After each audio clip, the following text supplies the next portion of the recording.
Takulandirani akuluakulu chonde mutikhululukira chifukwa lero tithu mabhizi atichulukira tinakanika ndithu kuti mwina tikupatsileni ma update onse amene zikuchitika kunjaku. Akuluakulu titende pano kuti Israel ndithu yasakadza, like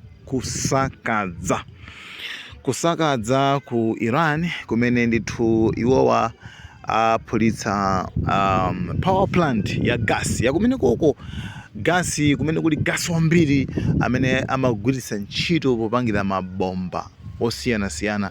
Iwo ndithu anakaphulitsa kumeneko. That's why mukuona kuti panali chimutu chambiri ma videos ena komanso ma pictures ena amene tikuwaona ndithu masamba anchezo.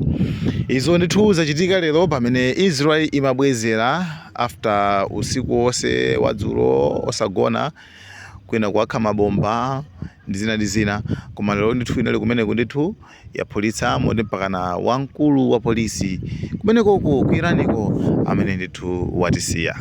Ndiyebe kumeneko ndithu kwachitika zinthu zambiri ndithu mpakana kufika na point yonena kuti Ayatollah Khamenei anayankhula, supreme leader ameneyo anayankhula kunena kuti I think nangasi tikudziwa kale kuti Israel zonsezi ikuthandizidwa ndi America. Ndiyebe andi poona choncho Iran iye nakonda kuti iyoyo ndithu ithana ndi wina aliyense amene ali kumbuyo kwa Israel amene akupanga support Israel pa nkhani yokhuzana ndi zida. Ndiyebe pamene Trump anazanena kuti yayi iweyo ndithu sizingatheke kuti upange zimenezozo.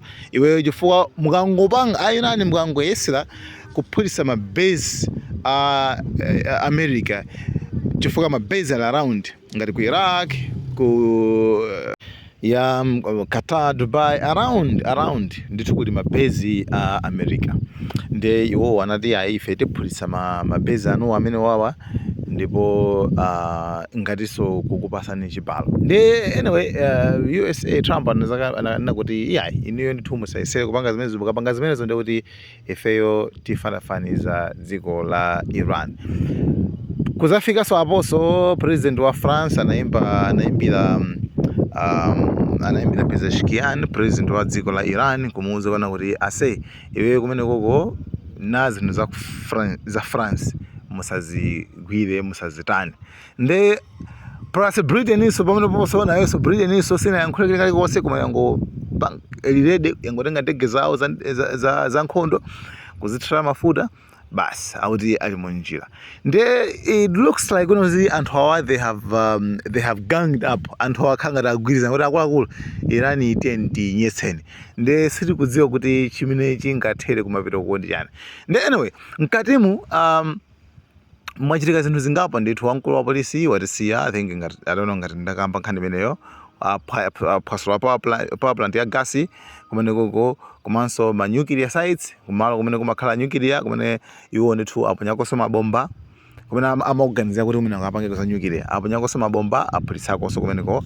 Ndi pakadali pano zikuoneka kuti kumene kusizili bwino koma still pakadali pano pa Al Jazeera yalengeza kuona kuti wamkulu wankhondo ku Israel wanena kuona kuti akuti wadziwa through intelligence anzathu amadziwa pacha wadziwa kuona kuti usiku unowu Iran ipanga attack dziko la Israel komano heavily attack, like ipanga attack kwambiri dziko la Israel koma iwo akuona kuti Iran anamba kuti Iran still have the arsenal ndi kagulu ka zida, right? Kagulu ka zida zonse za nkhondo amachita kuti arsenal.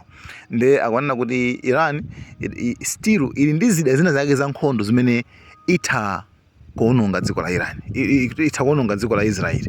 Nde it's like akunena zimene zakuyankhula, it's like wadziwitsa anthu kuti akuluakulu zimene zitha kuchitika. Cholinga mwina akufuna so kuti Trump alolere pacha Trump pano pasopano zambano kuoneka no pano ali mbali imeneyo. That's why Iran yanguti no sende kuti tithanano. Ndebe pakadali pano akuti hours akubwerawa akuti Iran ikhala ikupanga attack Israel, ikhala ikubwezera Israel.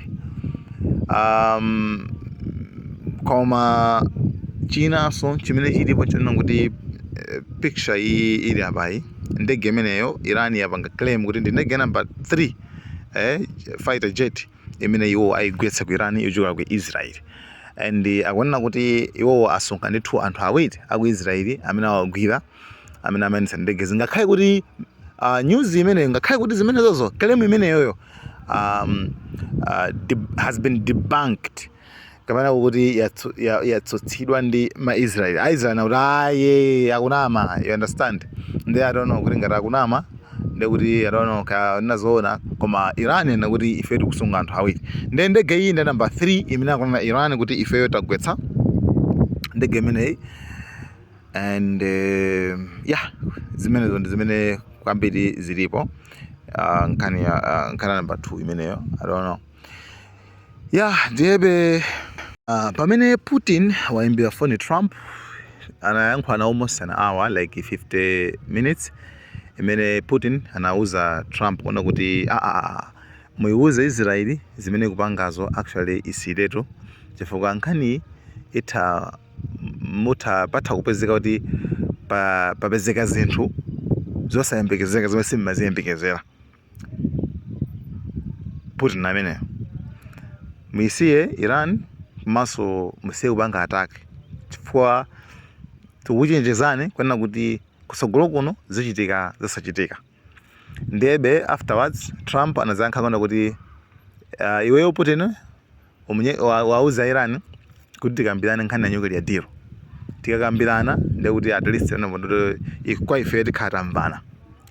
Izozo zamabomba zonsezo zitha zimenezozo. Nde I don't think kuti Iran iliyokonzeka kuti ifike pa tebulo nde akambirane nkhani ya nuclear deal. Kamene apepese kuti akulu zebeno basi mabomba yose tipangaso, nuclear yose tipangaso. I don't think kuti ene ngapanga zimenezo. Iran nakana kale and siku salendaso yayi. And panopa ikuona kuti imagine panopa afuna abwezireso, panopa afuna aponyeso mabombaso. You understand?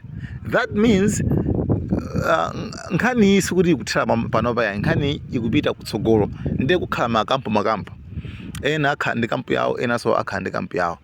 Komano at the end umene uvutika apa njovu zikamalimbana muvutika ndi chile, muvutika ndi nsipo. Ndi apa pasedwa basi timva zoti mafuta ndiye avuta chifukwa cha nkhondo makuti zambiri mbiri zimene zichitika kumene koko. Sile kudziwa zoti Iran ikudali yachani pangabe ndithu fapa pandithu maiko ndithu it's like maiko apanga gang up, like agwirizana kuti yayi tiye ndithu tilimbane ndi Iran imeneyi. Anyway, China sinabwere poyera kuti ili mbaliti, pachi China imakhala kayi kumango yang'anira kayi kumona kuti iyo mwina nkhala pakati kachani, right? Russia ndi imene yambayo kuti asiyana zimene zozo. North Korea ndi still khala kayi chiteso choncho. Ndiyebe tionelere kuti madzulo ano chichitike ndi chani. Koma nkhondo iyi ndikuona ngati ndi pakati pa Iran ndi USA. That's it. Otherwise tidikire kuti chichitike nchani mu next few hours. Ndiye chinanso Israel imafuna kupha president wa dziko la Iran komanso supreme leader Ayatollah Khamenei. Amafuna ndithu kumupha ndithu. And ufai amapanga attack manyumba awo, chabe kuti manyumba awo anthu amene wawa anapangidwa surrounded ndi ma air defenses amene mabomba ambiri mabomba aphwanyiridwa mwambamo mwemo, moti palibe ondo limodzi lomwe limene ndithu linagwera ku manyumba anthu amene wawa. Zafika to pa point imene. Guys, thank you so much. Malawian Cameras.